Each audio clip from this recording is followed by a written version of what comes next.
തെരഞ്ഞെടുക്കപ്പെടുന്നവർ ജനപ്രതിനിധികളാണ്. Vote ചെയ്തവരുടെയും vote ചെയ്യാത്തവരുടെയും പ്രതിനിധിയാണ് ഞാനെന്ന ഒരു ബോധം ഓരോ മെമ്പർക്കും ഉണ്ടായിരിക്കണം.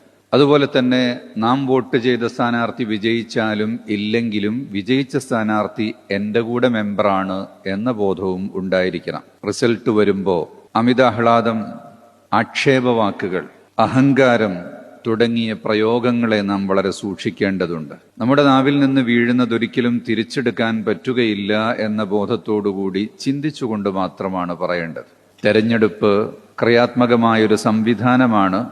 രണ്ടാൾ മത്സരിച്ചാലല്ലേ ഒരാൾ വിജയിക്കുകയുള്ളൂ എന്നുള്ള ഒരു നിലക്കതിനെ മനസ്സിലാക്കുകയും വിജയിച്ച സ്ഥാനാർത്ഥിക്ക് പരാജയപ്പെട്ട സ്ഥാനാർത്ഥി അവരെ ആലിംഗനം ചെയ്ത് ഹസ്തദാനം ചെയ്തുകൊണ്ട് കൺഗ്രാജുലേറ്റ് ചെയ്യുന്ന ഒരു രീതിയാണ് നമ്മുടെ നാട്ടിൽ ഉണ്ടാകേണ്ടത്. ഒരു തെരഞ്ഞെടുപ്പ് എന്ന് പറയുമ്പോൾ പരസ്പരം മത്സരിച്ചവർ എക്കാലത്തെയും ശത്രുക്കളല്ല.